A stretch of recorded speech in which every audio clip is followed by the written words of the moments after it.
Hi. Voilà.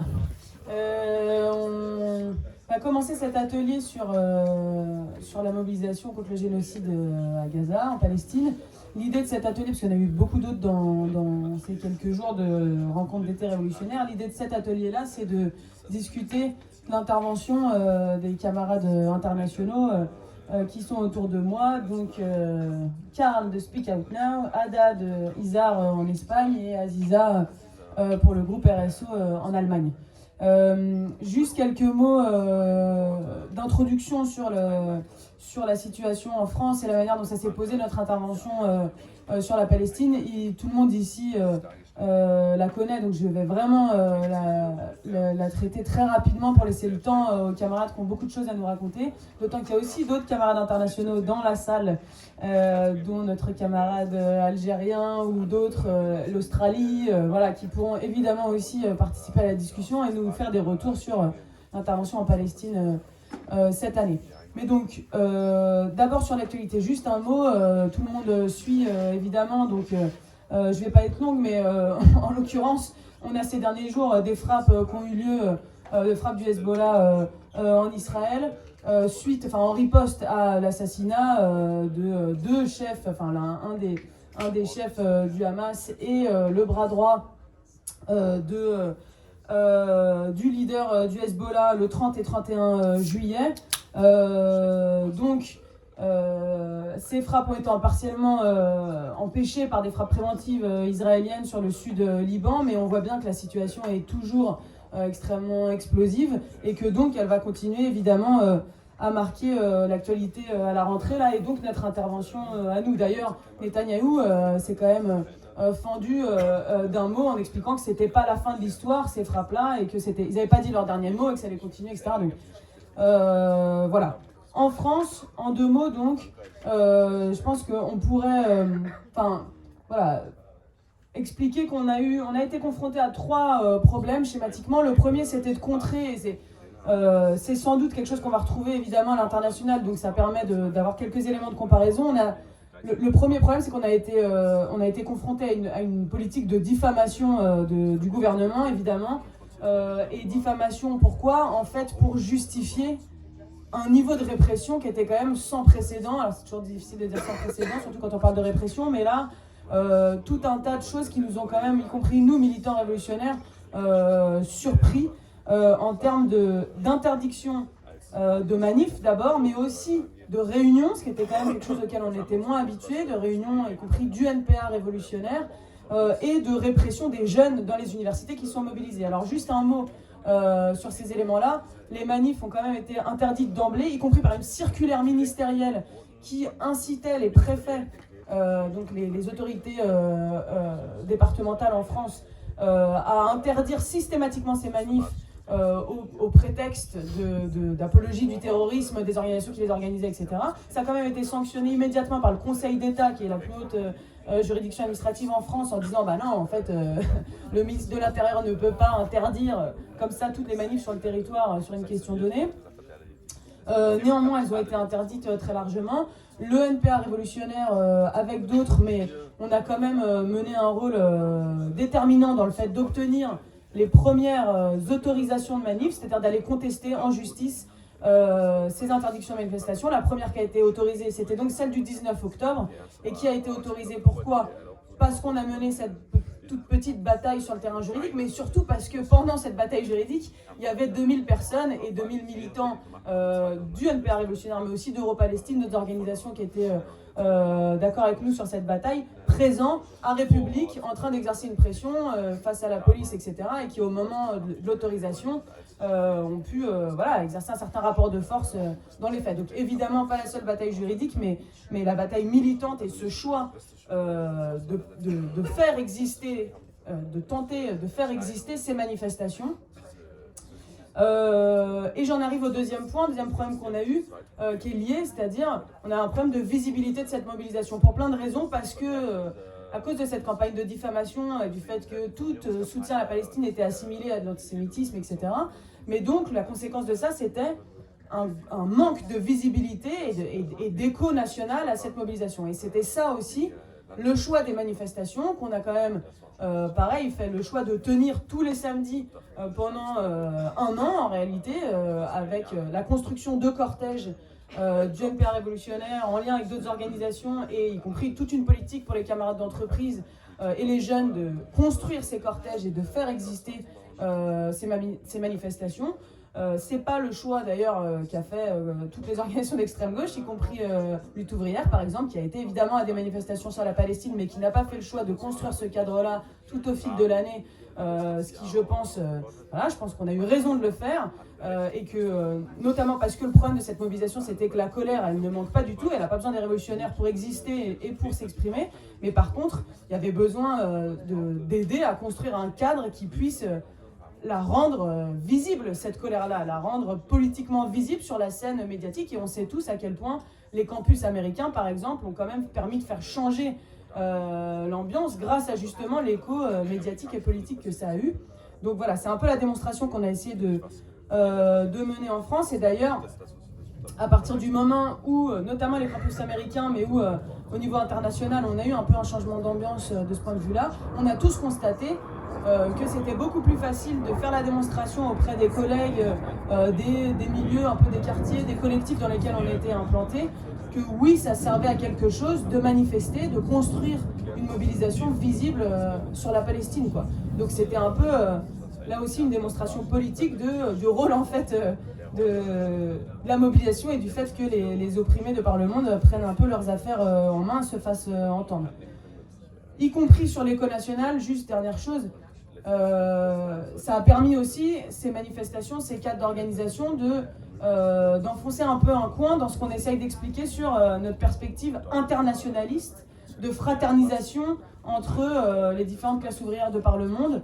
Pourquoi ? Parce que c'était aussi un moyen, ces manifestations et l'organisation de la mobilisation, de montrer que ça n'était pas un problème des Arabes ou de ceux qui se sentaient premiers concernés, y compris en France, mais un problème de toute la classe ouvrière, de toute la population en France qui pouvait se mobiliser sur cette question-là, et donc de faire prendre en charge, d'essayer de faire prendre en charge par les organisations du mouvement ouvrier, dont la nôtre, cette question de l'oppression du peuple palestinien et de l'impérialisme en général dans le monde. Donc j'en arrive au dernier problème. En 1 minute, c'était pour nous, dans notre intervention, faire entendre nos perspectives de classe et donc disputer le terrain, y compris ce terrain-là, aux organisations réformistes qu'on peut parfois qualifier de nationalistes ou nationalistes arabes, même si on avait tout un panel d'organisations très différentes avec qui on a pu faire des manifestations, organiser la mobilisation, etc. Mais disputer ce terrain-là de la mobilisation, y compris à ces organisations-là, qui étaient quand même beaucoup plus promptes à mettre en avant comme perspective l'humanitaire, le droit international, et voilà, tout un tas de perspectives très réformistes, même si évidemment elles exprimaient une colère tout à fait légitime. Mais donc nous, essayer de s'imposer aussi vis-à-vis de ces organisations-là et de faire exister nos perspectives de classe internationalistes sur ces questions-là. De ce point de vue-là, juste 2 choses. Oui, on a tenté notamment un collectif de soignants pour Gaza, là, pour essayer à la fois dans le milieu de la santé, de faire entendre ces perspectives-là, mais aussi de visibiliser dans les manifestations le fait qu'il y avait des perspectives de classe à défendre, mais aussi la mobilisation des jeunes dans les universités, et là qui retrouveront aussi beaucoup d'interventions des camarades autour de moi à la tribune, qu'ont mené nos camarades jeunes dans les universités, en se heurtant là aussi à la répression quand même très importante, et en ayant des difficultés vis-à-vis du calendrier universitaire, puisque très rapidement, en fait, les facs étaient fermées, ou on était après les partiels, etc. Mais quand même, ils ont réussi à mener une mobilisation dans les universités qui, je pense, a été importante dans le contexte national pour soutenir cette mobilisation, et qui a été notée dans des milieux d'entreprise. L'implication des étudiants américains évidemment, mais aussi du coup français en soutien à la mobilisation, qui a été très importante. Voilà, sans plus attendre, passe la parole. Peut-être on va discuter des États-Unis d'abord, donc à Karl de speak out now.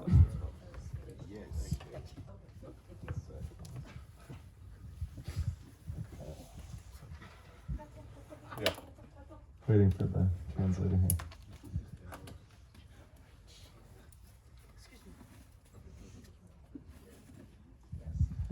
Great. So hello. Thank you, everyone. My name is Carl, and I'm an activist with Speak Out Now in the San Francisco Bay Area of California. We're a small group active in the U.S., in the Bay Area, and then also Baltimore, New Jersey, and North Carolina. So, since October 7th, the genocidal assault on Palestinians in Gaza since, there has been a significant display of opposition in the U.S. to both Israel and the U.S. government for its unwavering support of Israel. Bonjour tout le monde et merci d'être là. Mon nom est Carl et je suis un activiste avec Speak Out Now à San Francisco dans la Bay Area de la Californie. Nous, on est un petit groupe actif aux États-Unis, dans la Bay Area, à Baltimore, en New Jersey et dans la Caroline du Nord. Donc depuis le 7 octobre et l'assaut génocidaire sur les Palestiniens à Gaza, il y a eu beaucoup d'opposition dans les États-Unis à l'Israël et le gouvernement américain et son soutien sans faille de l'Israël. For many in the United States that have watched the horrors in Gaza unfold, the sheer brutality and hypocrisy of U.S. imperialism has been on full display. Despite the media's overwhelming bias in support of Israel, the level of violence and mass murder of Palestinians has been impossible for them to hide, as it's been brought to people's TVs and cell phones.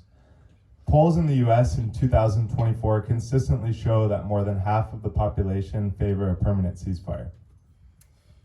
Pour beaucoup dans les États-Unis qui ont vu les horreurs en fait à Gaza, la brutalité et l'hypocrisie de l'impérialisme américain a été en fait vue par tous. Même si les médias en fait montrent un biaisé dans le soutien à l'Israël, le niveau de violence et de massacre des Palestiniens en fait a été impossible pour eux à cacher. Ça a été sur les télés de tout le monde, sur les téléphones. Et les sondages aux États-Unis en 2024 montrent tout le temps que en fait la moitié de la population en fait sont pour un cessez-le-feu permanent. At the same time, however, there was and there still is a major lack of understanding of the history of Palestine and Israel and the U.S. population, which often can be reduced to a region plagued by religious violence. But nonetheless, quickly after Israel began to bomb Gaza, demonstrations broke out across the country in big cities. Less than 1 month after October 7th, there was the largest demonstration in solidarity with Palestine in U.S. history on November 4th, with over 100,000 people in Washington, D.C. En même temps, il y a toujours une énorme méconception de l'histoire de la Palestine et de l'Israël dans la population américaine et qui est souvent réduit en fait trop simplement à une région qui a beaucoup de violence qui est basée sur la religion. Mais rapidement après que l'Israël a commencé à bomber Gaza, des manifestations ont commencé dans plein de grandes villes dans le pays. Moins d'un mois après le 7 octobre, il y a eu la plus grande manifestation en solidarité avec la Palestine dans l'histoire américaine, le 4 novembre, avec plus de 100 000 personnes à Washington, D.C. Since the start of the movement, the main force that has organized the largest demonstrations in the U.S. has been an organization called the Party for Socialism and Liberation, or PSL. They're a Maoist tendency that split from Trotskyism and the American Socialist Workers' Party in the 50s. With them at the head of many demonstrations, this has meant the protests have been dominated by Palestinian nationalism, and PSL is also notorious for not allowing other groups to organize with them on demonstrations. Depuis le début du mouvement, la force politique majeure qui organise les plus grosses manifestations dans les villes les plus importantes des États-Unis, c'est une organisation qui s'appelle le Parti pour le socialisme et la libération, ou le PSL. C'est une tendance maoïste en fait qui a fait un scission avec le trotskisme quand ils sont partis du parti socialiste, le SWP américain dans les dans les années 50. Le PSL a été à la tête de la majorité des manifestations avec un message politique qui est dominé par le nationalisme palestinien. Et ils sont aussi notaires pour en fait ne pas laisser d'autres forces organiser les manifestations avec eux. Besides these major demonstrations, in the fall of 2023, we saw several high-profile acts of civil disobedience organized by anti-Zionist Jews, such as the group Jewish Voice for Peace, who disrupted major political events and conducted large sit-ins across the country. This was extremely powerful to have Jewish people playing such a visible role so early in the protests, especially in the face of criticism that protesting Israel was anti-Semitic. Within workplaces, several unions tried to pass resolutions condemning Israel's assault, and in several big cities, various worker groups for Palestine sprung up, like Healthcare Workers for Palestine. Avec les plus grosses manifestations dans l'automne 2023, on a vu des gros actes de désobéissance civile qui a été organisée par des groupes juifs antisionistes comme les Voix pour la paix juifs qui ont en fait qui ont fait des actions dans des grands événements politiques et qui ont fait des plus grosses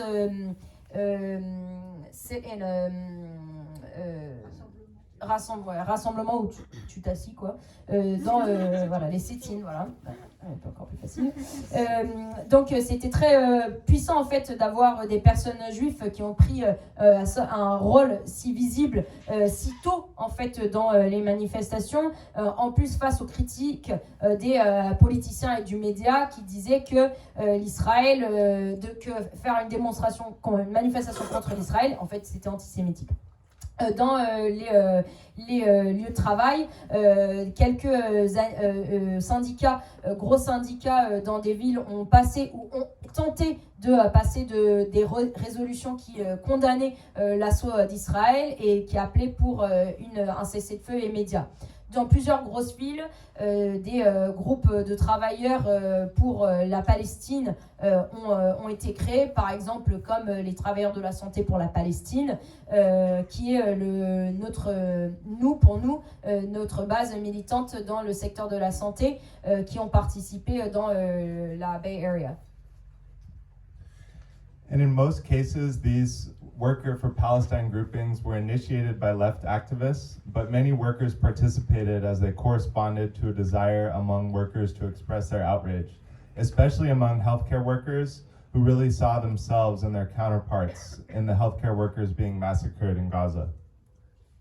In this context, in the fall and winter of 2024, we in Speak Out participated in major demonstrations and organized a series of national public meetings to discuss the ongoing situation.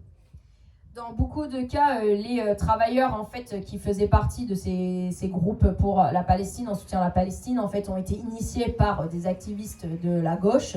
Mais il y avait quand même des travailleurs qui participaient parce qu'en fait, ça correspondait à un désir chez les travailleurs, en fait, de montrer leur soutien et leur colère, notamment dans les travailleurs de la santé, qui voyaient les travailleurs de la santé massacrés à Gaza. Ils se voyaient à travers eux, quoi.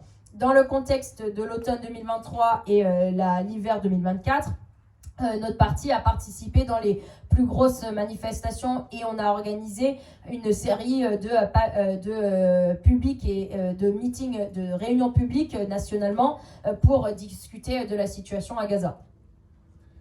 Our first meeting in the immediate aftermath of October 7th had approximately 300 attendees nationally, which is one of the largest meetings we've ever organized. And following this, we also organized events on U.S. imperialism's ties to Israel, an event on the Nakba, a panel challenging the labeling of protests as anti-Semitic, and a discussion with an anti-Zionist based in Israel. Juste après le 7 octobre, on a eu notre plus grosse réunion jamais, avec plus de 300 personnes nationalement.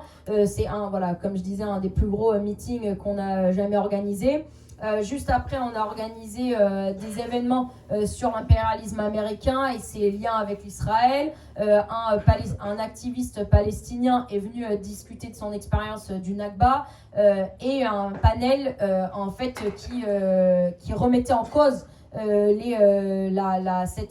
label des manifestations comme antisémites et une discussion avec un activiste antisioniste qui est basé en Israël.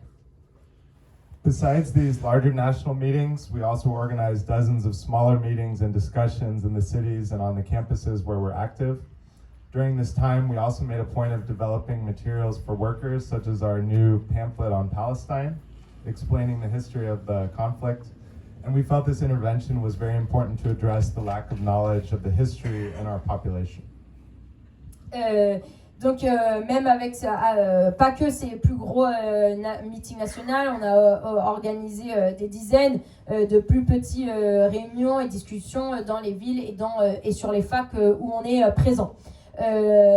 Pendant ce temps, on a vraiment fait on a développé un matériel de propagande, comme il montrait la brochure, pour les travailleurs, pour expliquer en fait le conflit, et on pensait que c'était vraiment important pour assurer que les travailleurs aient un peu une histoire et la connaissance sur l'occupation d'Israël par la... Through this activity, we succeeded in bringing a new layer of dozens of new young people in contacts around us. And with these contacts, we went to demonstrations together, organized political formation, and our contacts gained experience to advertise and organize meetings for the first time. But now to go back to the timeline of the movement, by spring of 2024, the mood of the movement nationally seemed discouraged. However, it was at this time that the movement received a new burst of energy when the first Gaza encampment began at Columbia University in New York. After the Columbia encampment was repressed, other encampments began to spread like wildfire across the country. Donc dans cette activité dans l'automne 2023 et l'hiver de 2024, on a pu en fait amener une dizaine de nouveaux jeunes et contacts à côté, autour de nous dans la Bay Area et à Baltimore. Avec ces contacts, on est allé aux manifestations ensemble, on a organisé des formations politiques et nos contacts en fait ont eu leur première expérience à faire de la propagande, organiser les meetings pour leur première fois.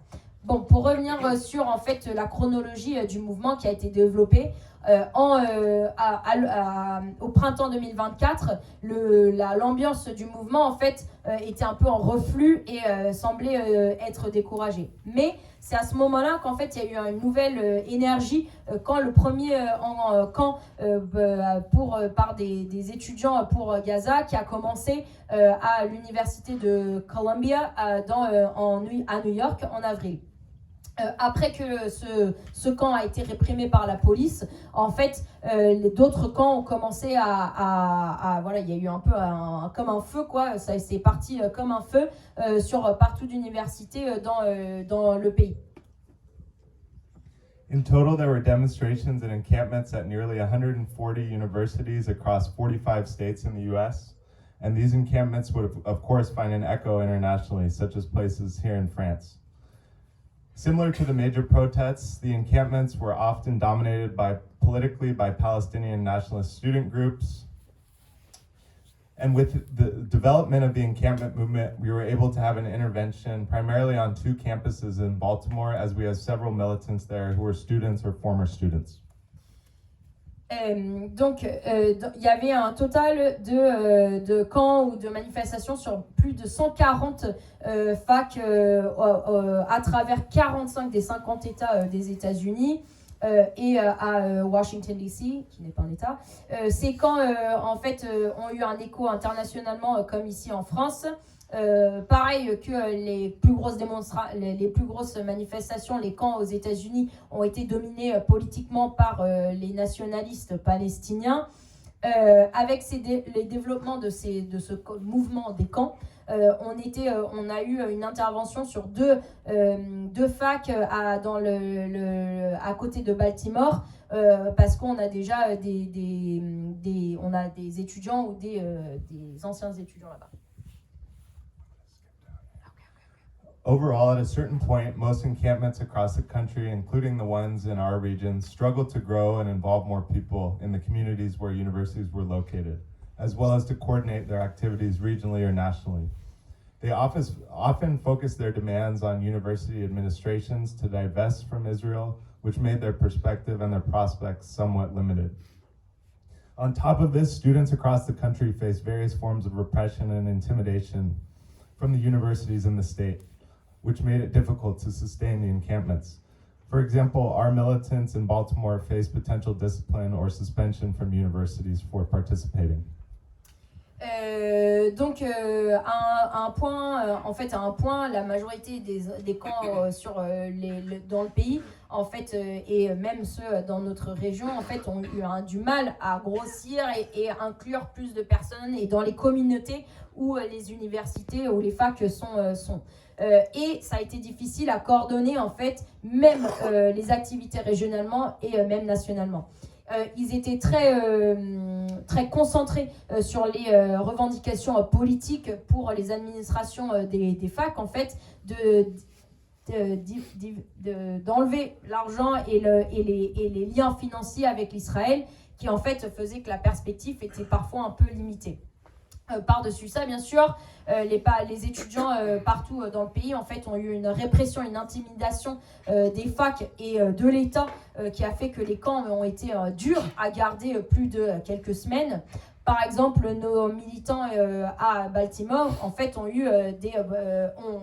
ont fait face à potentiellement des procédures disciplinaires ou même se faire suspendre de l'université. Voilà.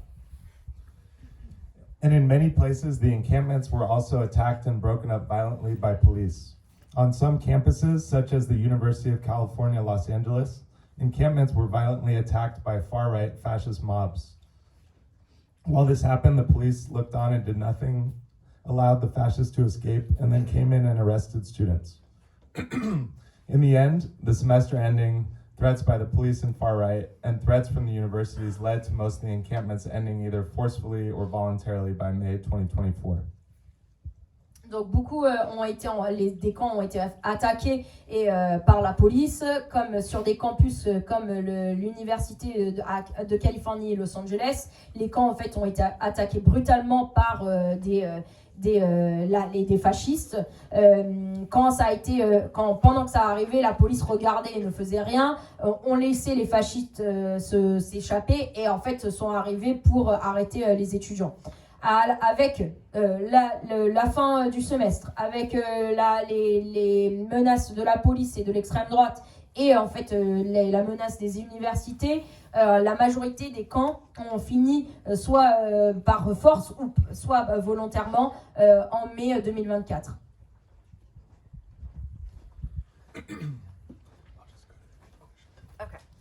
Yeah, so I'm just going to go ahead and conclude given the time with translation and so we can have enough time. So to sort of conclude and give a balance sheet on the movement and our efforts, we've witnessed a consistent protest movement in the US against the genocide in Gaza over the past years, with varying levels of intensity. From the movement, we currently have 5 to 6 committed contacts who we believe we could integrate into the organization as militants in the coming period. And we have consistently engaged some workers in the healthcare and transit sector on the issue of Palestine. This blatant display of US imperialism in action has deeply disgusted sections of the population, especially young people.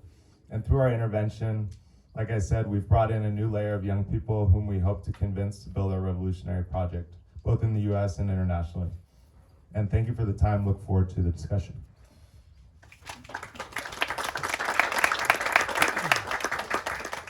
Donc pour conclure et en fait faire un bilan du mouvement et nos efforts, on a en fait vu un mouvement de démonstration en fait qui a été constant, dans les États-Unis contre les génocides à Gaza cette année, avec des variations sur l'intensité. Avec ce mouvement, on a 5-6 camarades, 5-6 contacts en fait, qui sont vraiment proches et qu'on pense qu'on peut intégrer dans notre organisation dans la prochaine phase. Et on a pu engager avec des travailleurs dans le secteur de la santé et du transport autour de la question de la Palestine où on a été active. En fait, l'impérialisme américain qui a été en action toute cette année, en fait, a dégoûté énormément de personnes et notamment des jeunes. Avec notre intervention, on a pu en fait faire que une nouvelle couche de jeunes, on espère pouvoir les convaincre du projet révolutionnaire, que ça soit aux États-Unis et internationalement. Merci beaucoup et j'ai hâte pour la discussion. Okay. Un momento, Ada.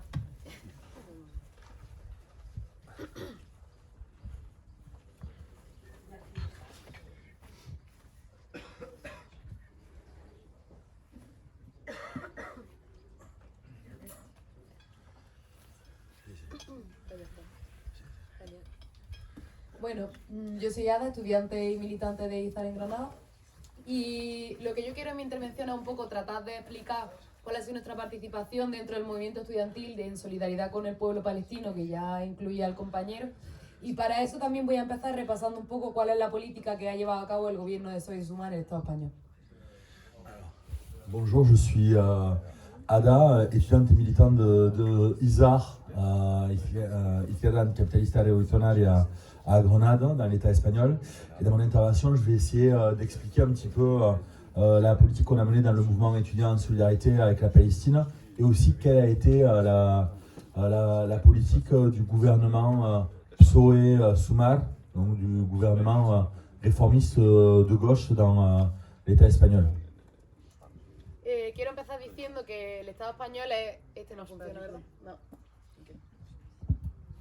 Quiero empezar diciendo que el Estado español es el quinto país de la Unión Europea que más armamento y munición ha exportado al Estado de Israel y que bajo la política de este gobierno, como ha dicho David, supuestamente el más progresista de la historia, no solo se han mantenido contratos previos de compraventa de armas con Estados Unidos, sino que se ha aprovechado el 7 de octubre como una oportunidad para establecer nuevos contratos hasta el punto que sabemos que al menos hasta febrero se han seguido enviando armas.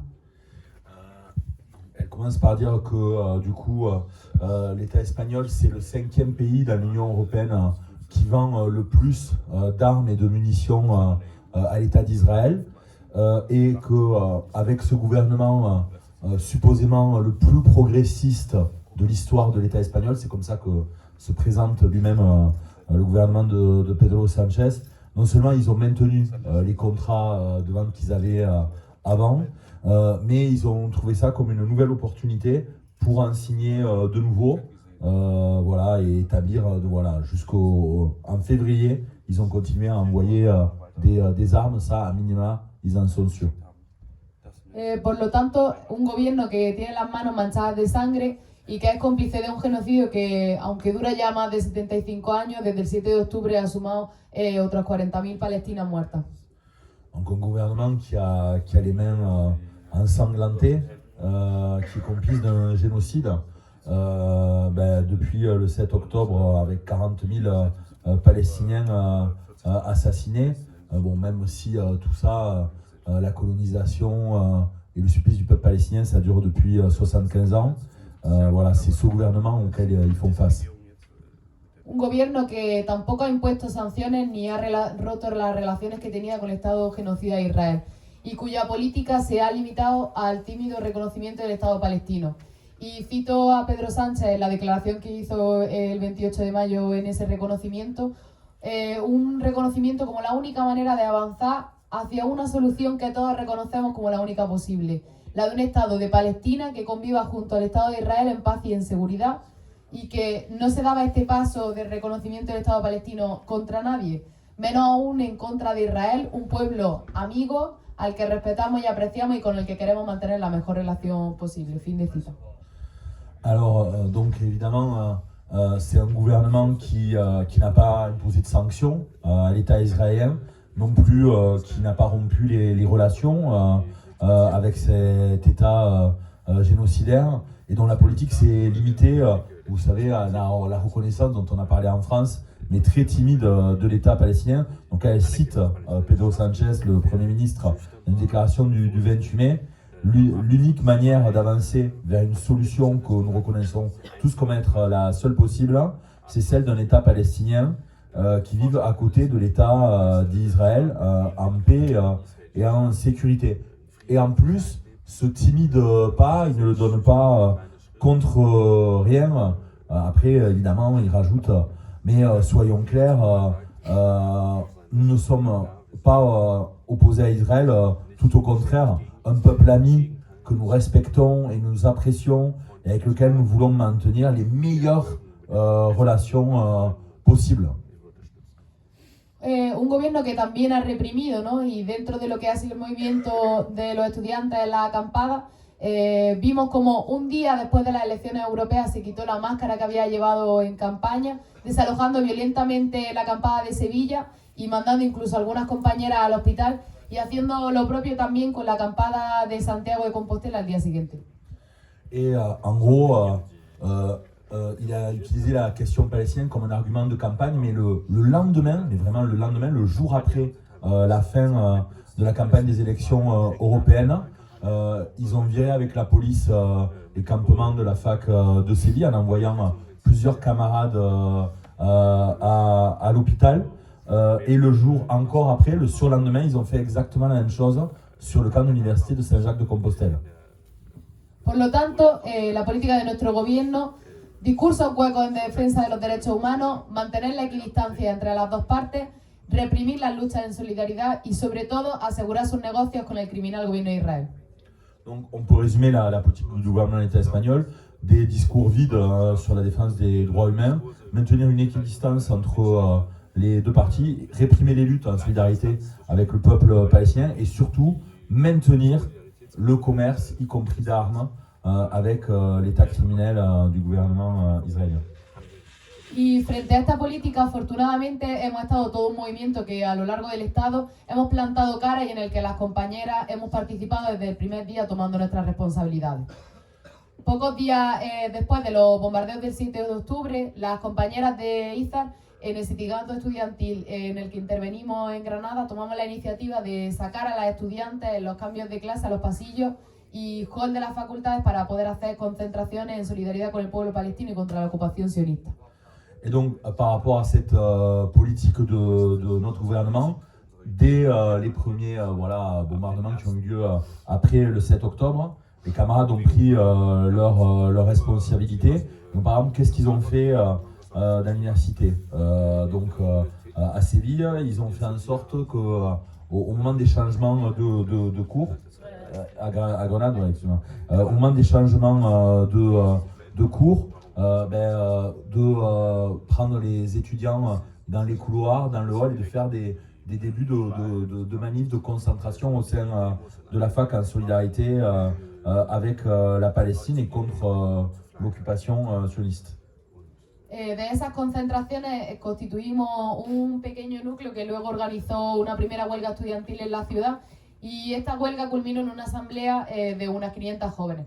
Esta primera asamblea sería el germen de lo que luego ha sido una organización permanente a lo largo del año y que es la Asamblea de Estudiantes por Palestina. Et donc de ces premières petites concentrations au départ dans les couloirs, dans le hall de la fac, ils ont constitué un premier noyau d'étudiants qui voulaient s'organiser et ils ont pu faire une première grève étudiante dans la ville donc, de Grenade qui a culminé avec une AG de 500 étudiants et jeunes. Et cette première assemblée, ça a été le germe de ce qui est devenu après l'Assemblée des étudiants pour la Palestine, l'AEP à Grenade. Este es un espacio amplio de estudiantes desde el que hemos intervenido y dinamizado en el movimiento con una actividad semanal, podríamos decir casi diaria en algunos periodos y una actitud de enfrentamiento, como decía antes, contra nuestro gobierno central y contra nuestra propia universidad que consideramos también cómplice de la masacre. Donc c'est un espace large d'étudiants qui intervenaient de manière dynamique dans le mouvement avec une activité hebdomadaire, à un moment donné, on peut dire quasi quotidienne, avec des moments de confrontation avec l'État, notamment avec leur propre gouvernement de l'État espagnol et aussi avec la direction de l'université qui était complice du massacre. Y ahí hacíamos la ligación de manera muy clara. Nuestra universidad no solo no se había posicionado en octubre, sino que también había mantenido los vínculos académicos y económicos con las empresas que financiaban el genocidio, así como con las instituciones israelíes que nunca consideramos que pudiesen ser neutrales. Toda una serie de cosas que no habíamos vivido de la misma manera en el inicio del conflicto con en Ucrania, cuando cortar toda la relación con Rusia fue prácticamente inmediato. Et là, il y avait une situation très claire pour une série d'étudiants, c'est que leur université, donc de Grenade, non seulement n'avait pris aucune position depuis le début des massacres et du génocide à Gaza, mais aussi elle avait maintenu des liens académiques et surtout économiques avec des entreprises qui participaient ou finançaient le génocide à Gaza et aussi avec les institutions israéliennes, sans jamais considérer qu'elle puisse être autre chose que neutre, alors qu'elle ne l'était pas. Donc toute une série de choses qui étaient vécues de manière forte par les étudiants, parce que juste avant, il y avait eu le début du conflit en Ukraine et qu'il n'y avait eu aucune discussion pour que l'université de Grenade coupe toutes les relations possibles et imaginables avec des universités russes, avec des entreprises russes, avec tout ce qui pouvait de près ou de loin financer ou pas être du côté de Poutine sur la guerre en Ukraine d'un point de vue économique. Ça n'avait pas fait de débat, quoi. Pero bueno, cuando hablamos de qué manera el Estado de Israel está ligado con la Universidad de Granada a nivel económico, especialmente a través del Banco Santander. Este es el banco más rico del Estado español, que financia con más de 1.500 euros la empresa Boeing, que fabrica cazas, helicópteros, y también Thales, que produce drones. Y también como banco invierte en dinero en lo que son los asentamientos ilegales, habiendo invertido más de 4.750 millones de dólares en su construcción. Okay. 1.500 1.500 Non. 1500. Ah ouais. Ouais, il manque des millions. Ouais, ouais. Ok. Ouais, C'était pas 1.500 euros, c'était 1.500 millions d'euros. Mais alors, donc quand... parce que malheureusement, ils donnent beaucoup plus d'argent que ça. Donc, elle a parlé sur l'État, comment l'Université de Grenade, très concrètement, de manière économique, est liée à l'État d'Israël. C'est à travers, bon, peut-être une banque que vous avez déjà vue, c'est la banque Santander. La banque Santander, c'est la banque la plus riche de l'État espagnol, qui finance, voilà, par exemple, Boeing à hauteur de 1 milliard, voilà, 500 millions. Une entreprise qui fabrique des avions de chasse, des hélicoptères, comme Thales, qui produit des drones. Une entreprise qui a investi 4 milliards 750 millions de dollars dans la construction de colonies illégales en Cisjordanie. Y con estos ejes de lucha como brújula nos dedicamos durante el curso a llevar una batalla en nuestros centros de estudio. Y no me voy a detener mucho tampoco dentro de todo lo que han sido las actividades, porque han sido 9 meses, pero por resumir rápidamente, múltiples jornadas de huelga estudiantil, ocupaciones de la facultad, boicot de actos institucionales, etc. Donc avec toutes ces possibilités d'axes de lutte, que ce soit de la direction de l'université ou le gouvernement, il y a une bataille dure qui a été menée sur nos lieux d'études à Grenade. Donc elle ne va pas détaillé parce qu'il y en a eu beaucoup, toutes les activités qu'il y a eu de cette assemblée étudiante pour la Palestine, l'AEP, mais elle pourrait résumer en disant qu'ils ont organisé de multiples journées de grève étudiantes, qui ont été un succès, des occupations de la fac avec des campements comme aux États-Unis, etc., ou à Sciences Po ici, et des boycotts de manifestations institutionnelles, voilà, d'actes institutionnels de la fac.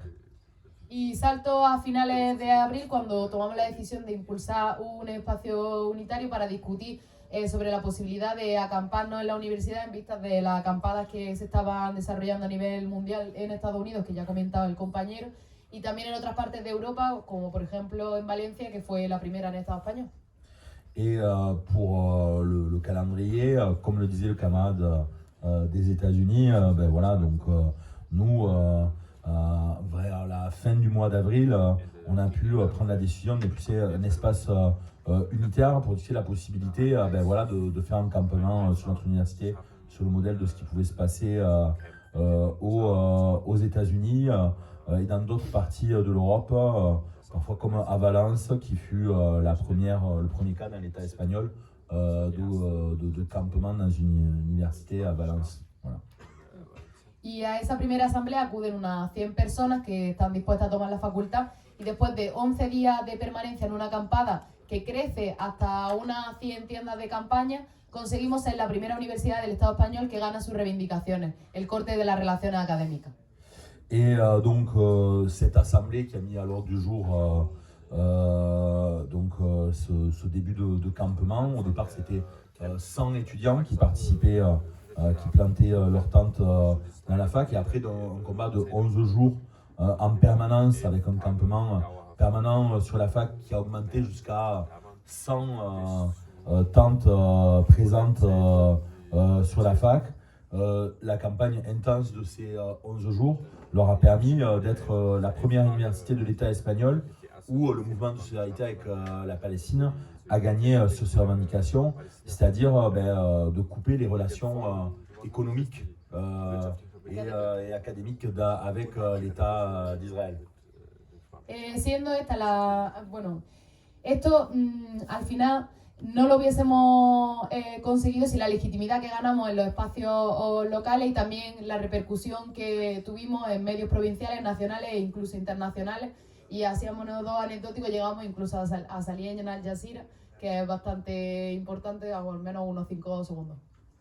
Donc évidemment, cette première victoire dans l'État espagnol, ils n'auraient pas réussi sans la légitimité qu'ils avaient eue dans les espaces locaux, sans toute la mobilisation qu'ils avaient construite avant, qui fait que, bon, vu qu'ils étaient les premières universités dans l'État espagnol à avoir ce type de niveau de mobilisation, ça leur a permis d'avoir un impact, de passer dans toute une série de médias régionaux, en Andalousie, nationaux, mais aussi internationaux, voilà, avec y compris un flash sur Al Jazeera. El balance de nuestra experiencia debe ser: los y las revolucionarias tenemos que buscar poner siempre de manifiesto las contradicciones que tienen lugar a nuestro alrededor, en este caso la financiación privada de empresas y bancos que desahucian a la clase trabajadora aquí y que invierten en la industria armamentística que fabrica y envía armas que asesinan allí. Le bilan de leur expérience, c'est que nous, en tant que révolutionnaires, on doit toujours essayer de montrer les contradictions qui ont lieu autour de nous. Et dans ce cas précis, le financement privé d'entreprises et de banques que ici, dans l'État espagnol, virent de leur logement. Vous savez, c'est les fameux desahucios. Depuis la crise, virent de leur logement la classe ouvrière, parce qu'il y a toute une série de gens qui sont liés avec l'histoire des hypothèques, etc., qui perdent leur logement. Donc ils font ça ici et qui, dans le même temps, investissent dans l'industrie de l'armement et qui bombardent et tuent là-bas. Et dénoncer les deux à la fois, en dénonçant le capitalisme. Fomentar también y mantener marcos amplios de autoorganización para poner en funcionamiento a la juventud y a nuestra clase para conseguir victorias. Porque la victoria en Granada no se puede explicar sin la iniciativa de las compañeras de IZA, que tuvimos en la creación de la Asamblea de Estudiantes por Palestina y que trabajamos unitariamente durante 9 meses ganándonos nuestra legitimidad entre los estudiantes, el movimiento palestino y el resto del tejido social, político y sindical de la ciudad. Autre bilan, évidemment, continuer à maintenir des cadres larges d'auto-organisation pour permettre que la jeunesse elle puisse s'organiser, se mobiliser comme notre classe et pour réussir à avoir des victoires. La victoire à Grenade, elle ne peut pas s'expliquer sans l'initiative prise par les camarades d'Izar de la création d'une AG d'étudiants pour la Palestine, qui a permis de travailler de manière unitaire pendant 9 mois, de gagner de la légitimité avec des camarades de lutte qui gagnent en expérience et un mouvement palestinien qui gagne en fait petit à petit le terrain social, politique et même syndical des travailleurs dans la ville, quoi. Si on ne comprend pas ça, on ne comprend pas la victoire qui a eu lieu après. También mantener la independencia de clase respecto a nuestro gobierno y denunciar su política hipócrita, represiva y desmovilizadora que intentaba sacarnos de las calles con la política del mal menor, intentando hacernos creer que podremos cambiar las cosas a través de la institución. Et bien sûr, autre bilan essentiel, maintenir l'indépendance de classe voilà, vis-à-vis de nos gouvernements, y compris censément de gauche réformistes, en dénonçant leur politique hypocrite, répressive, qui démobilise, qui essaye de nous dire qu'il ne faut pas sortir dans la rue, la politique du moindre mal, qui essaye de nous faire croire qu'on pourrait changer les choses à travers des institutions.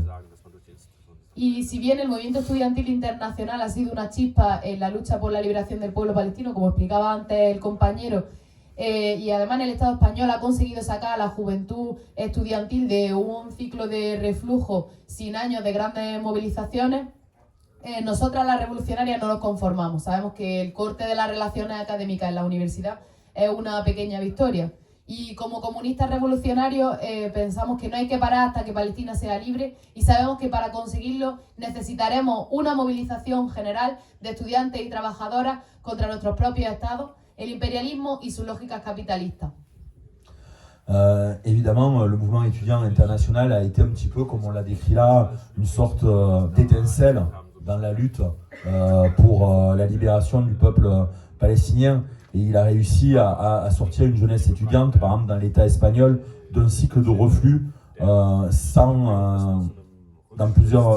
grande mobilisation pendant plusieurs années. Hein, donc ça c'est quelque chose de positif aussi pour eux, la situation dans l'État espagnol.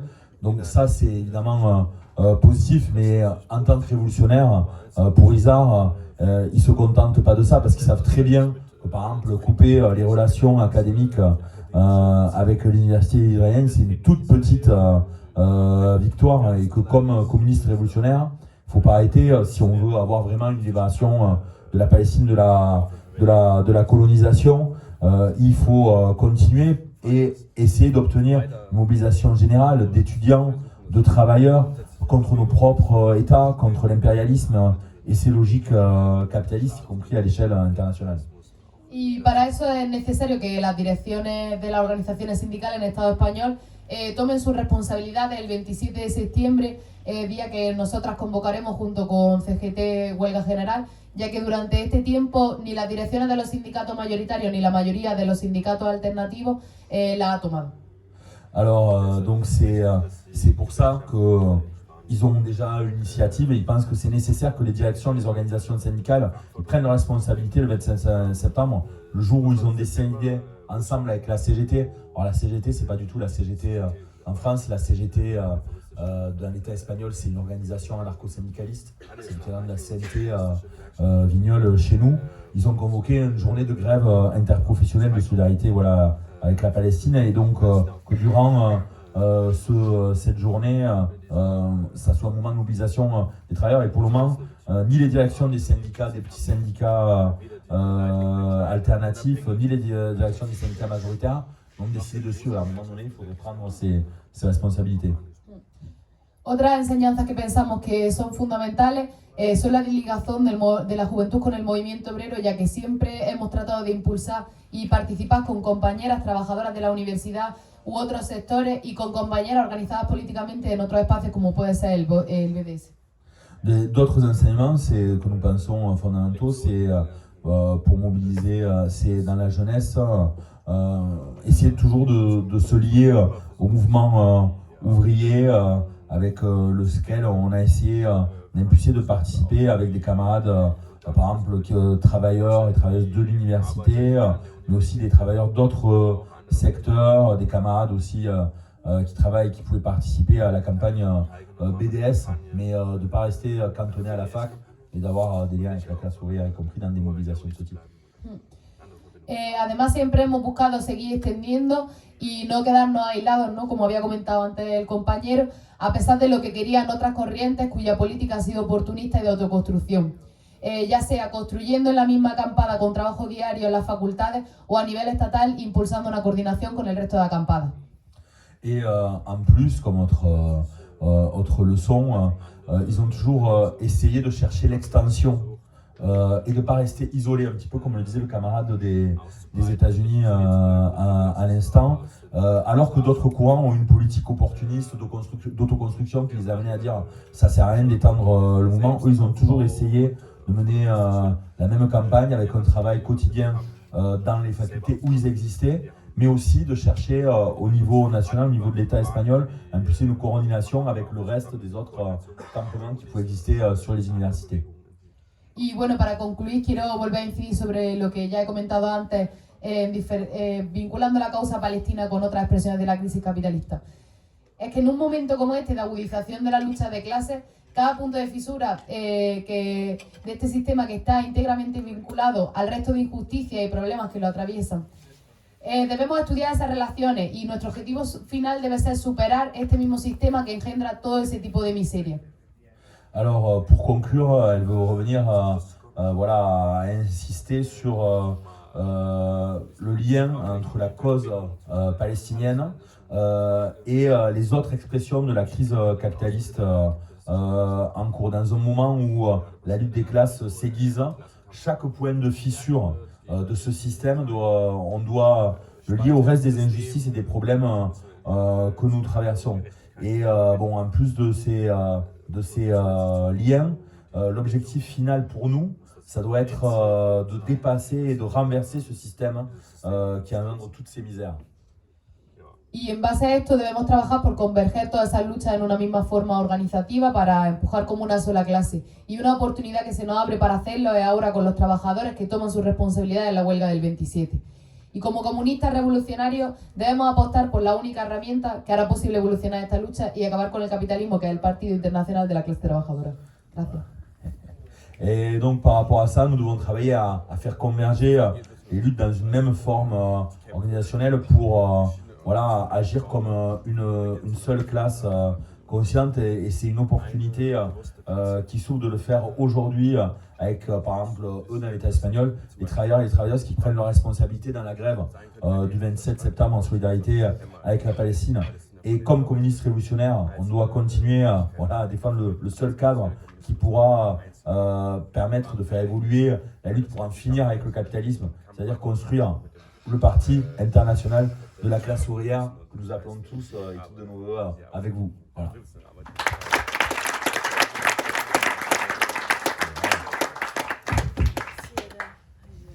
Okay. Hallo, ich bin Aziza, ich bin Aktivistin der RSO in Berlin und es gibt ja einige Parallelen, vor allem mit Frankreich und den USA.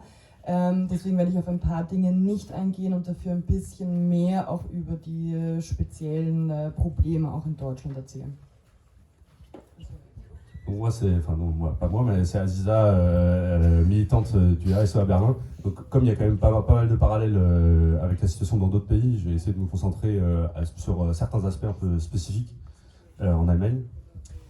Die deutsche Regierung, bestehend aus Sozialdemokratie, Grüne und Liberale Partei, unterstützt bedingungslos den Staat Israel. Das ist erstmal nicht anders als in Frankreich, jedoch liegt diese Unterstützung auch besonders in der Schuld Deutschlands am Holocaust und den Verbrechen Nazi-Deutschlands gegen Juden und Jüdinnen. Die Unterstützung zeigt sich finanziell und militärisch. Deutschland ist zweitgrößter Waffenlieferant an Israel nach den USA, sowie auch kulturell und ideologisch. Die Staatsräson ist eindeutig. Jede Kritik an Israël ist antisemitisch, der Antizionismus, der neue Antisemitismus und jedes Mittel ist recht, um diese Staatsräson durchzusetzen. Donc le gouvernement allemand, donc avec les sociodémocrates, les Verts et le Parti libéral, il soutient inconditionnellement Israël, ce qui en soi n'est pas différent qu'en France, mais il y a quelques spécificités, notamment le fait que c'est légitimé avec donc la Shoah et le rôle de l'Allemagne dans la Shoah. Le soutien, il n'est pas juste il est militaire et financier, c'est-à-dire que l'Allemagne est le deuxième livreur d'armes après les États-Unis, mais lui aussi culturel et idéologique. Donc l'Allemagne a déclaré le soutien à Israël raison d'État, et donc l'antisionisme est égal à l'antisémitisme. Chaque moyen est juste pour pousser ça, et ça a un peu des effets aussi sur la gauche radicale. Diese spezielle Situation in Deutschland hat auch Auswirkungen auf die radikale Linke. Wir sind in Deutschland und in Österreich mit einem Teil der Linken und radikalen Linken konfrontiert, die sich im Kampf gegen Antifaschismus und Antisemitismus ebenfalls bedingungslos auf die Seite Israels und des Zionismus stellen. Teilweise auch auf die Seite der USA als Hauptunterstützerin von Israel, die sogenannten Antideutschen. Vor allem im akademischen, oft autonomen Teil der radikalen Linken, aber auch der Klimabewegung sehen wir diese Positionen. Die Auswirkungen davon sind unterschiedlich, von den Schwierigkeiten der Zusammenarbeit innerhalb der radikalen Linken zu Grabenkämpfen über politische Räume, vor allem an Universitäten, bis zu körperlichen Attacken von Antideutschen auf Antiimperialistinnen und Antizionistinnen. Donc en Allemagne et en Autriche, on est confronté à une partie de la gauche ou de l'extrême gauche qui, dans la lutte dans la lutte antifasciste ou contre l'antisémitisme, aussi se range inconditionnellement derrière Israël et soutient le sionisme, également en partie les États-Unis en tant que soutien principal d'Israël, qu'on appelle les anti-Deutsch, donc les anti-allemands, notamment dans la partie un peu dans les milieux universitaires et autonomes. Ça pose des problèmes qui peuvent être très divers, en particulier dans le mouvement climat. Ça peut être des problèmes pour avoir des salles dans les universités, ça peut être l'impossibilité de travailler ensemble avec des groupes d'extrême gauche, ça peut aller jusqu'à des agressions physiques sur des antisionistes ou des militants d'extrême gauche.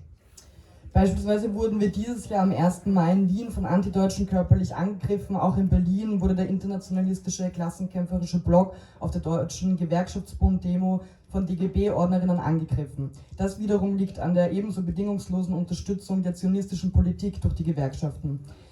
Auch wenn wir diese Differenzen seit vielen, vielen Jahren kennen, sind diese seit dem 7. Oktober und dem Genozid in Gaza wieder besonders stark zutage getreten, was die Zersplitterung der radikalen Linken vertieft und uns vor die Situation stellt, sich nicht nur gegen den Staat und die Polizei schützen zu müssen, sondern auch gegenüber Antideutschen.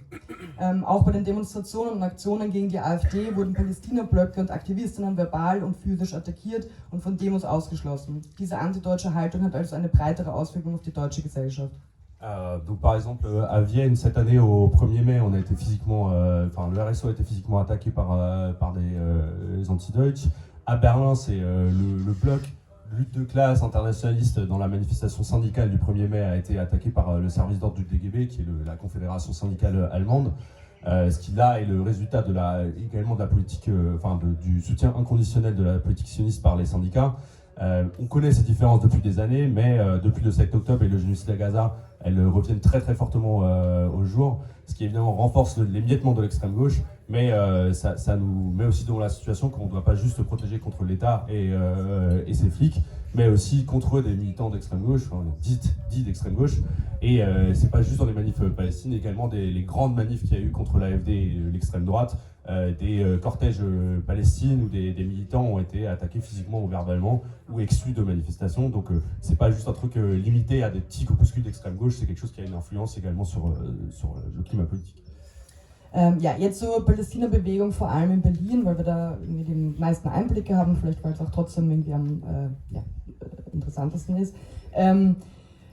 Vorab möchte ich noch hervorheben, dass in Berlin die größte palästinensische Diaspora innerhalb Europas ist und auch viele antizionistische Jüdinnen nach Berlin gezogen sind, die auch wichtige Akteurinnen in der Bewegung selbst sind. Das bedeutet, dass Ereignisse in Palästina Israel sehr direkt zu Reaktionen in Berlin führen. Das war auch schon vor dem 7. Oktober so, hat aber seitdem eine ganz neue Dimension und Größe bekommen. Donc maintenant plutôt sur le mouvement de solidarité avec la Palestine, particulièrement à Berlin. Juste avant, un peu comme élément de contexte, Berlin c'est la plus grande diaspora palestinienne en Europe.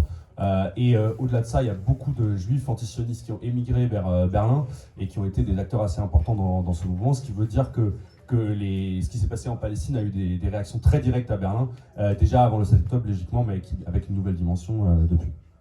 Die ersten Wochen nach dem 7. Oktober waren alle Demonstrationen und Protestaktionen verboten. Neukölln, der Stadtteil mit dem größten Teil der palästinensischen Community, hat sich in dieser Zeit quasi zu einem Polizeistaat entwickelt, mit dauerhafter massiver Polizeipräsenz, Razzien in Lokalen und brutalen Festnahmen. Auch an den Schulen wurde ein quasi Verbot von palästinensischen Symbolen, wie zum Beispiel die Kufir, versucht durchzusetzen. Et donc les premières semaines juste après le 7 octobre, toutes les manifestations ou les actions étaient interdites. Neukölln, donc c'est le quartier de Berlin qui a la plus grande communauté palestinienne, c'est pour quelques semaines transformé en état policier avec un encadrement à chaque coin de rue avec de la police, des razzias dans des locaux ou des restaurants et des arrestations assez brutales. En même temps, on a essayé, où il y a eu une quasi-interdiction de symboles palestiniens dans les écoles, comme par exemple les kéfiers ou certains stickers en route. Trotz dieser Einschränkungen sind die Proteste größer geworden und eine Demonstration von mehreren Zehntausenden Ende Oktober hat den Damm gebrochen. Seitdem gibt es vor allem in Berlin jede Woche sogar mehrere Demos und Protestaktionen, aber auch in anderen Teilen von Deutschland haben nach und nach Proteste eingesetzt. Auch wenn die Demos eindeutig kleiner geworden sind, geht die Bewegung auf der Straße weiter. Auch wenn die Proteste gerade am Anfang stark von Palästinenserinnen selbst getragen wurden, ist die Zusammensetzung viel breiter geworden von Personen mit unterschiedlichen Migrationshintergründen zu nach und nach auch vielen Deutschen. Auch bereits im Spätherbst haben sich auf verschiedenen Unis Studierendenkollektive gegründet. Diese Kollektive organisieren sich vor allem um den Genozid in Gaza und die Komplizenschaft Deutschlands an den Universitäten sichtbar zu machen. Sie wollen diese überhaupt sichtbar machen, beziehungsweise die Position der Unileitungen, die eindeutig die deutsche Staatsräson und den Zionismus unterstützen, herausfordern, kritisieren und unter Druck setzen. Donc malgré cette répression, les protestations, les manifs, elles ont grossi finalement. Fin octobre, il y a une manif de plusieurs dizaines de milliers de personnes qui a rompu le verrou, qui a de fait arrêté les interdictions. Depuis, à Berlin, chaque semaine, il y a plutôt plusieurs manifestations ou actions. Dans d'autres parties de l'Allemagne, petit à petit, ça a grandi aussi. Même si maintenant, les manifestations elles sont plutôt en train de réduire en nombre, le mouvement dans la rue il continue. Et au début, c'était beaucoup vraiment les Palestiniens eux-mêmes qui ont porté ces manifs. Depuis, ça s'est un peu élargi avec des personnes de différentes origines migratoires et de plus en plus aussi d'Allemands.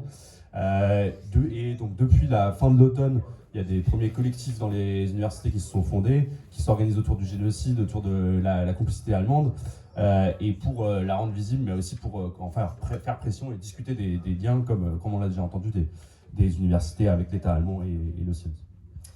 Die Besetzungen an den Universitäten in den USA haben auch in Deutschland zu einer radikaleren Entwicklung an den Universitäten geführt. Auch in Deutschland ist es zu Sit-ins und Besetzungen gekommen und auch hier hat Deutschland eine herausragende Unterstützung gezeigt. Nirgends wurde die Besetzung so schnell geräumt. Bereits nach 30 Minuten wurde die Polizei von der Unileitung gerufen und das Camp brutal geräumt. Auch wenn der nächste Versuch sich bereits ca. 24 Stunden gehalten hat und in anderen Teilen Deutschlands Camp sogar mehrere Tage, gibt es ein neues Niveau an polizeilicher Präsenz an den Universitäten, unterstützt von den Unileitungen. Das führt unter anderem dazu, dass es eine weitere Fokussierung der Kollektive auf den Kampf gegen die Unileitungen gibt. Donc, comme autre part, on amène le mouvement des occupations et des campements aux États-Unis à influencer pour une évolution plus radicale dans les universités, avec des sit-ins, des occupations, etc. Mais là aussi, l'Allemagne a monté sa place très particulière dans le soutien à Israël, avec des évacuations extrêmement rapides. Le premier campement a été évacué après à peine 30 minutes, de manière très brutale. Le prochain s'est tenu 24 heures et après, dans certaines autres villes, ça a pu tenir plusieurs jours, voire une semaine ou deux. Mais de manière générale, il y a une augmentation incroyable de la présence policière sur les universités, soutenue par les directions d'université, ce qui a aussi fait que certains collectifs étudiants se sont concentrés encore plus sur leur critique des directions d'université. Wir sehen in Deutschland wiederum besonders in Berlin ein neues Niveau überhaupt an Repression gegen politischen Protest. Auch wenn es Repression natürlich schon vorgegeben hat, zuletzt auch gezielt gegen die Klimabewegung, ist das Ausmaß ein anderes. Gerade am Anfang der Mobilisierungen haben wir Hausdurchsuchungen bei pro-palästinensischen Aktivistinnen und lokalen Vereinen gesehen. Die sichtbarste Gewalt findet jedoch auf der Straße statt während Demonstrationen. Die Polizeigewalt ist massiv und muss sich ein wenig anders vorgestellt werden als in Frankreich. Bis jetzt sehen wir nicht den Einsatz von Tränengas oder langes Einkesseln von Demonstrierenden, sondern eigentlich hat man den Eindruck, dass die Berliner Polizei in einen Fight Club geht. Einzelne Aktivistinnen werden herausgezogen und regelrecht verprügelt. Bei den Festnahmen werden Schmerzgriffe angewandt und den abgeführten Demonstrierenden Mund und Nase zugehalten. Wer Videos sehen will oder Bilder, kann auch gern später zu mir kommen. Ce qu'on voit ici en Allemagne et notamment à Berlin, c'est surtout vraiment un nouveau niveau de répression contre les manifs. Évidemment qu'il y avait de la répression avant, en partie de manière très ciblée contre le mouvement climat, au type un peu Extinction Rebellion, ça a changé de dimension. Notamment au début de la mobilisation, il y a eu beaucoup de perquisitions chez des activistes pro-palestiniens, des organisations, des locaux. Mais le truc le plus visible, c'est vraiment directement dans la rue, pendant les manifs, avec une violence policière extrême qu'on doit s'imaginer un peu différent qu'en France. C'est pas tellement des longues nasses ou des gaz lacrymogènes, c'est vraiment close contact. Il y a des gens qui se font tirer en dehors, qui se font tabasser dans la rue, qui se font près des clés d'étranglement, qui se font mettre en gros quasiment étranglés pour qu'ils ne puissent pas crier leur nom ou appeler à l'aide ou autre. Qui veut voir ça, il y a plein de vidéos, vous pouvez venir. Aziza va vous montrer des belles vidéos, voilà, qui sont un peu. Voilà, chacun son truc. Ja, die Angriffe richten sich besonders stark natürlich gegen migrantische Personen und junge Frauen. Auch Vorfälle sexueller Übergriffe während der Festnahmen werden häufiger. Zusätzlich werden nach und nach Slogans verboten, wie zum Beispiel From the River to the Sea, was zu weiteren Vorwänden für die Polizei wird, Personen festzunehmen. Leider gibt es bis auch jetzt wenig Schutzvorkehrungen innerhalb der Bewegung, um sich gegen diese Angriffe besser schützen zu können. Die Demonstrationen sind sehr chaotisch und wenig geschützt und koordiniert. Donc ces attaques, elles sont évidemment dirigées particulièrement contre des personnes d'origine migratoire ou des jeunes femmes. Et il y a aussi une vraie augmentation de cas d'harcèlement, d'attaques sexuelles pendant des arrestations.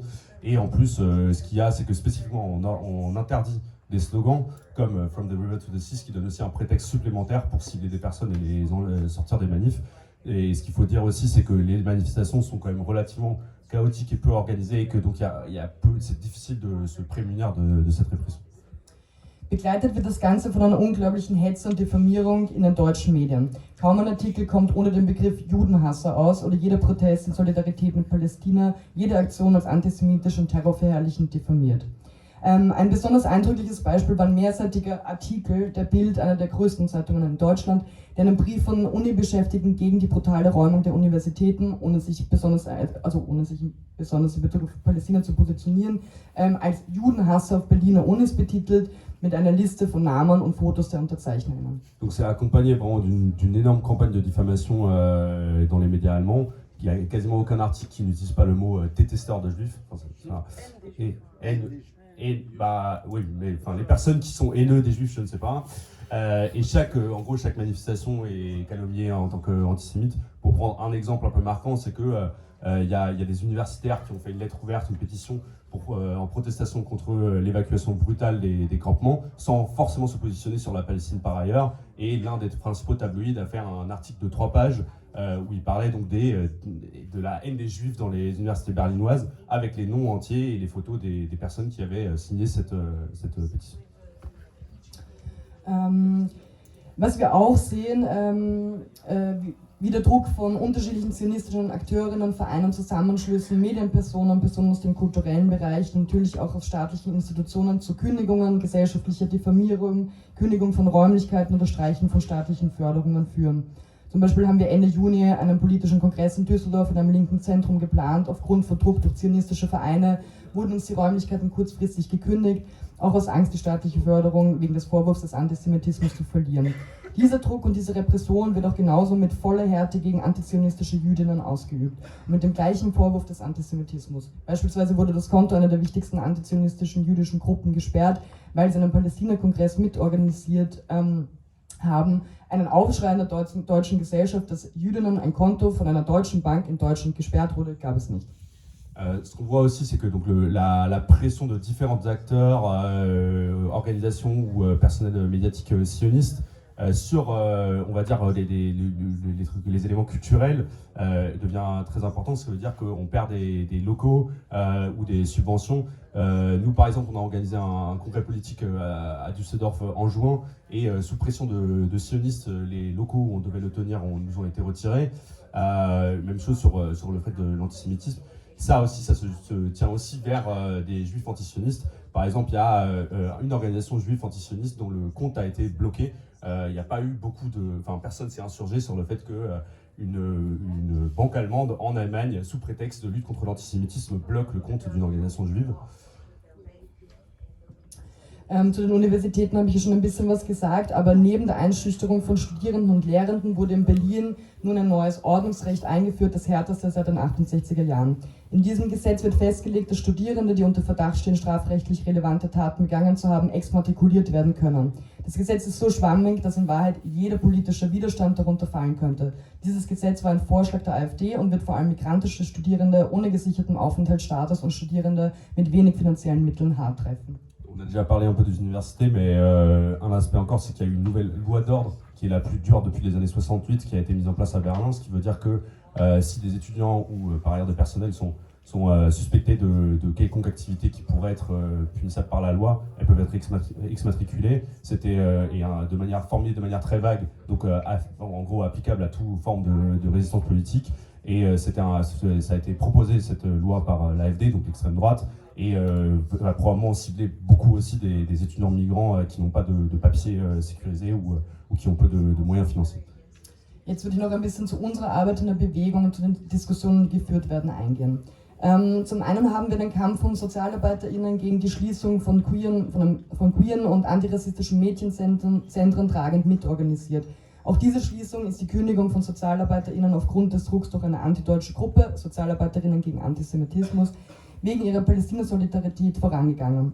Der CDU-Jugendstadtrat und ehemaliger Polizist hat den diffamierenden Vorwurf mit offenen Armen entgegengenommen, um ein kritisches Jugendzentrum schließen zu können. Diese Maßnahme reiht sich auch in die insbesondere durch die CDU vorangetriebene Kürzungen im Sozialbereich. Es gibt noch einiges über diesen Kampf zu erzählen, das geht sich jetzt alles nicht so aus, genau, aus diesem Kampf heraus haben wir auch eine Gruppe mit initiiert, so ein bisschen wie die Soignon pour Gaza, Social Workers for Palestine, in dem es auch um die Organisierung von Sozialarbeiterinnen rund um das Thema Palästina, aber auch ein bisschen darüber hinausgehen soll. Donc quelques mots quand même encore sur notre politique dans le mouvement et les discussions qu'on a pu avoir. D'un côté, il y a eu, en gros, on a pu intervenir dans une lutte de travailleurs sociaux contre la fermeture de centres d'accueil pour des jeunes filles migrantes ou LGBT. Qui a eu lieu après la pression, encore une fois, de groupes anti-Deutsch qui s'appelaient Travailleurs sociaux contre l'antisémitisme et qui donc ont été fermés par le sénateur de la jeunesse et ancien flic. C'était dans le contexte de toute façon de fermeture, de baisse de salaire, etc. Et donc, dans la suite, on pourrait parler plein de trucs là-dessus, mais on n'a pas le temps. Il y a eu un collectif qui s'est fait un peu sur type Soignant pour Gaza, qui était Social Workers for Palestine, qui organise autour de cette question de la répression de la Palestine et au-delà des personnes. Wir sind auch in einer Gruppe, die sich Gewerkschafter für Gaza nennt und in der es auch insbesondere darum geht, eine antizionistische Perspektive in die Betriebe und Gewerkschaften zu tragen, im Gegensatz zu den Positionen der Gewerkschaftsbürokratie. Außerdem sind wir auch in einem der Studierendenkollektive in Berlin aktiv. Besonders interessant an diesem Kollektiv ist, dass es großteils nicht vororganisierte Personen sind. Es sind viele migrantische Personen und Frauen, die stark diese Kollektive organisieren. Auch in Hamburg und Düsseldorf beteiligen wir uns an der Organisierung der studentischen Gruppen. Donc on est aussi dans une organisation qui s'appelle Syndicalistes pour Gaza et qui essaye de porter un discours antisioniste pro-palestinien dans les boîtes et dans les syndicats. Contre la position de la bureaucratie syndicale, et on intervient dans un collectif étudiant à Berlin. Ce qui est particulièrement intéressant dans ces collectifs ou ce collectif, c'est que c'est en grande majorité des personnes qui n'étaient pas organisées avant, beaucoup de jeunes femmes, beaucoup de personnes d'origine migratoire qui se sont investies. On le fait aussi au-delà à Hambourg et à Düsseldorf, là c'est spécifiquement à Berlin, mais voilà. Jetzt noch ganz kurz, mal wirklich nur ein bisschen oberflächlich auf die Diskussionen innerhalb der Bewegung ein, weil wie gesagt, es gibt sowieso einige Parallelen und sind die Unterschiede nicht so groß. Und auf der anderen Seite, weil unser Einblick trotzdem auch ein bisschen beschränkt ist. Genau, so ein bisschen die Diskussionen, die wir sehen, ist in Bezug auf Komplizenschaft des eigenen Landes am Genozid, Bedeutung des internationalen Rechts, Boykottsysteme, palästinensischer Nationalismus, Ein-Zwei-Staaten-Lösung, Rolle von bewaffnetem Widerstand und Rolle der Hamas, beziehungsweise darf die Hamas innerhalb der Bewegung kritisiert werden. Wobei man zu dem letzten Punkt auch sagen muss, dass womöglich da dann doch auch ein bisschen ein Unterschied liegt, da vieles darüber auch gar nicht so offen diskutiert wird in Diskussionen, sondern eher so mitschwingt. Genau, und ich denke, um es auch nochmal zu betonen, und ich habe es an mehreren Punkten gesagt, aber dieses Totschlagargument des Antisemitismus wiegt in Deutschland sowohl innerhalb als auch außerhalb der Bewegung in der Organisierung von neuen Aktivistinnen nochmal viel schwerer und alles weitere gerne in der Diskussion. Vu qu'il y a beaucoup de similarités avec partout à l'international, juste rapidement, mais sur un peu les discussions qu'il y a et les discussions politiques, donc autant la complicité du propre pays au génocide, l'importance ou le rôle du droit international, est-ce que la question du boycott, le nationalisme, la question à un ou deux États, mais aussi le rôle de la lutte armée et le rôle du Hamas, ou est-ce qu'on a le droit de critiquer au sein du mouvement le Hamas. Mais sur ce point, il faut aussi dire que c'est souvent des questions qui ne sont pas tellement ouvertement discutées, mais qui sont un peu qui sont un peu derrière, notamment parce qu'il faut quand même le rappeler que l'argument massu de l'antisémitisme pèse encore plus lourd en Allemagne qu'autre part, et que donc il y a des discussions qui ont très rarement lieu. Tous les autres points, on peut en parler dans la discussion qui durera 13 minutes. Merci. Alors oui, en effet, bon, on peut dépasser de 5-10 minutes quand même, hein, mais donc n'hésitez pas à vous inscrire, et on va essayer par contre de faire des interventions courtes si ça vous va, pour que tout le monde puisse participer, avec quelque chose comme 3 minutes. Alors j'ai vu le camarade australien, tu peux y aller, et ensuite Pablo. Hop.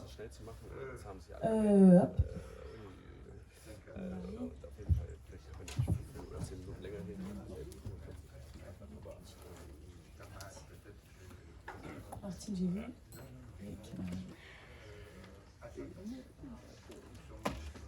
Ouais, 3 minutes si ça vous va. Désolé, c'est court, mais vu qu'il y a déjà 10 inscrits, il va falloir y aller.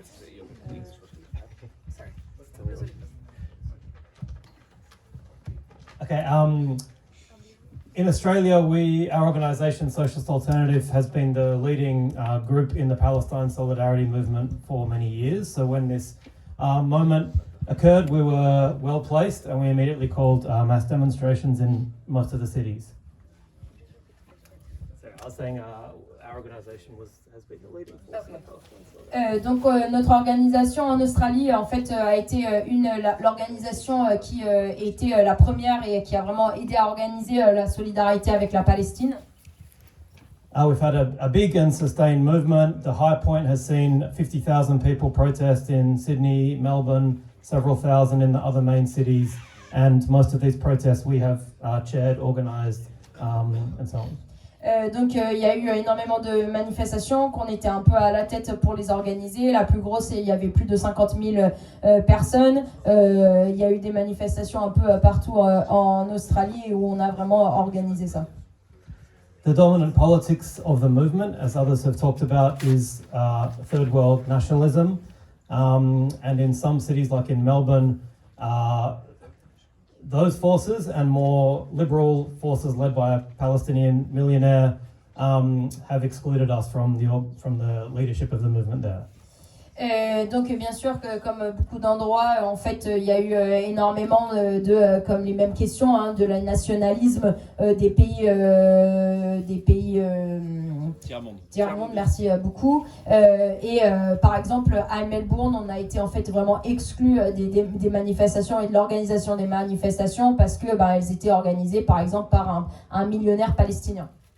In other cities, like in Sydney, where I am, we've been able to ally with the more left-wing Palestinian nationalists, sometimes affiliated with the PFLP, Popular Front for the Liberation of Palestine, who have backed us up against the more right-wing forces and also against some attempts by some Islamist forces to turn the movement into a more religious movement. Par exemple à Sydney où je suis, on a pu quand même organiser plus avec des personnes de la gauche, notamment des nationalistes palestiniens comme le FPP, les forces pour la paix, FPLP, ah oui, désolé, mais il y a eu quand même des tentatives de récupération par des religieux islamistes pour amener le conflit sur la religion. I'm short on time, so I'll try to. We're also the main youth left-wing movement across the country. So we initiated the student camps, solidarity camps at 11 universities across the country, and also have done student strikes.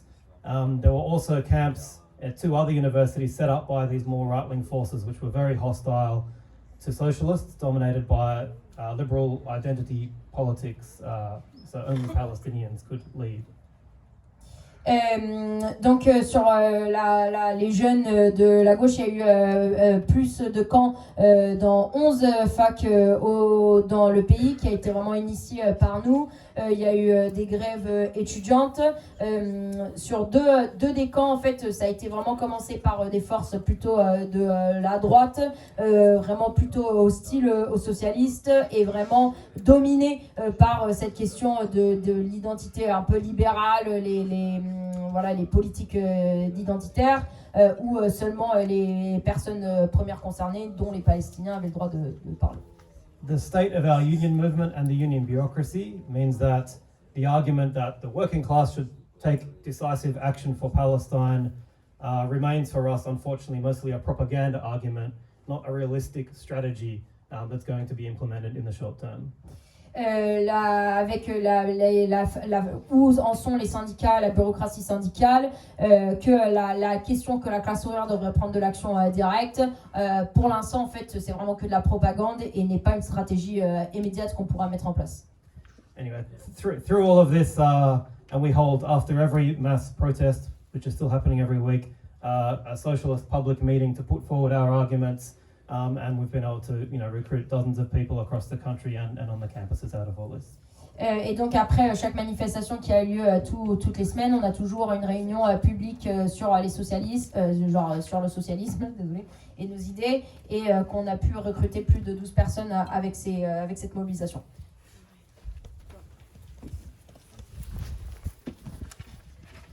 Ouais, je voulais, parce que justement ces manifestations quand même, après pratiquement un an, des manifestations quotidiennes, hebdomadaires, bon ça descend. Dans les facs, il y a eu cette explosion, donc à la suite des facs américaines, qui a eu une répercussion. Alors en Europe, nous on n'aurait pas fait ça en Europe sans que les facs de Columbia elles commencent. Mais maintenant, je me demande comment on peut relancer quelque chose. Et bon, nous...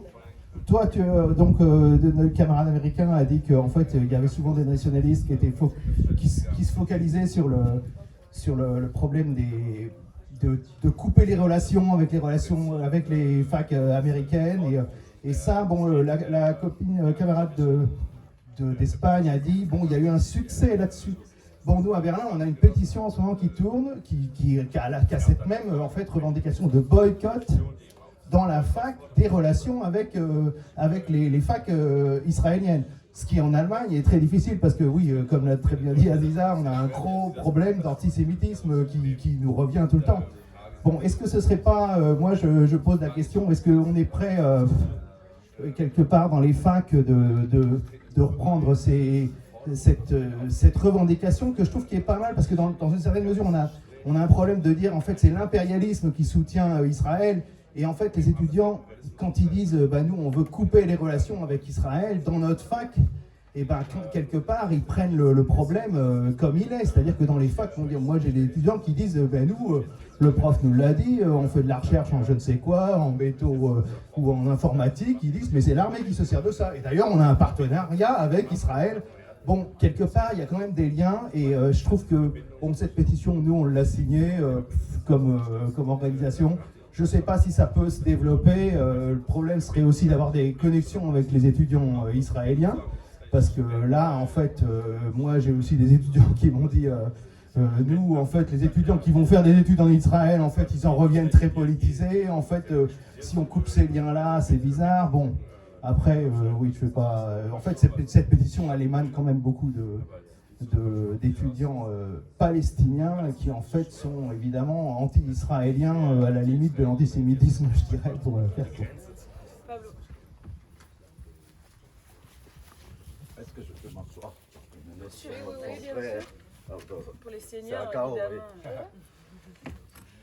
Bon, merci, je suis Pablo, militant du MST argentin et du courant LIS, la Ligue internationale socialiste. Je crois qu'on est vraiment, et les expos des camarades le confirment, on est devant un des points marquants de la situation internationale. Et y compris que peut s'aggraver le conflit au Moyen-Orient. Et non seulement pour le niveau de manifestation, de mobilisation qui, à des différents degrés, sont déclenchés, surtout dans les pays impérialistes. Aux États-Unis, à la Grande-Bretagne, en Europe, aux pays arabes, mais un peu nuancés par la bourgeoisie arabe. Mais pour la première fois, le rôle de l'État d'Israël commence à se démasquer non seulement devant une avant-garde, mais dans des secteurs de masse dans le monde. Et à la fois, cela démontre que la question nationale, elle existe.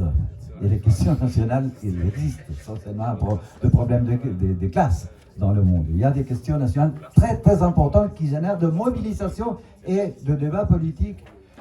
Si Kamala Harris a dû, de façon nuancée, dire on est pour les droits de l'autodétermination du peuple palestinien, ça, c'est un effet politique de cette situation dans les pays impérialistes les plus importants du monde et les principaux soutiens de l'Israël. Et si dans le mouvement des Juifs, il y a des Juifs qui disent « Not in our name » et qui font des actions visibles dans le même pays impérialiste, c'est très, très, très important. Et nous pensons à ces moments de la situation internationale où assiste à une montée de l'extrême droite et des courants d'extrême droite. Et pour nous, l'exemple le plus proche de l'extrême droite, c'est aujourd'hui l'Israël. C'est pas seulement un État théocratique, et un colonialisme d'implantation, mais que exerce avec des méthodes de guerre civile la lutte contre le peuple palestinien. Une autre démonstration de l'importance de la question palestinienne, c'est ce qu'a dit le tribunal pénal international. En fait, c'est la condamnation la plus importante contre un État dans les dernières décennies. Deux choses. Nous, on a subi cette campagne internationale du sionisme de dire que l'antisionisme, c'est l'antisémitisme. Ça veut dire... Ça, c'est intéressant parce que si on ne peut pas critiquer l'État d'Israël parce que toute critique devienne de l'antisémitisme, le sionisme serait le seul courant politique à niveau mondial qui ne peut pas être critiqué. Notre dirigeant Alejandro Bodal l'a dit Gaël dans les meetings avant-hier, a subi un procès judiciaire pour 2 tweets en soutien à la Palestine contre l'assassinat de la journaliste Shirin Abu Akleh. Heureusement, on a eu un camp assez large de témoins, le prix Nobel de la paix, des personnalités juives, antisionistes, etc. On a réussi à avoir l'acquittement. Mais ça va continuer. Mais c'est défensif. Cette campagne du sionisme, c'est défensif. Ils essayent de taire toute critique, mais parce qu'au niveau mondial, ils sont de plus en plus isolés, je crois. Pour finir, on a des débats. La question de la Palestine a permis des actions d'unité d'action plus larges que le conflit de l'Ukraine, l'invasion de la Russie. Mais il y a des débats politiques aussi sur l'issue. Quelle est l'issue? 76 ans après la fondation de l'État d'Israël, on voit déjà que la dite solution de 2 États, ça ne marche pas. Il y a une discussion, un débat, un État binational, pour nous, c'est une formule un peu ambiguë. De quel point de vue? Si on est pour les droits de retour des réfugiés palestiniens, cela implique qu'une partie des maisons, une partie des terres leur doit être rendue.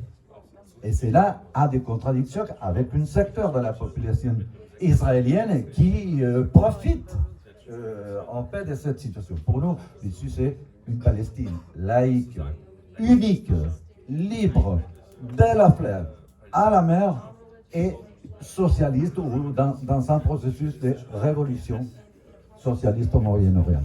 Merci. Désolé, il faut vraiment tenir.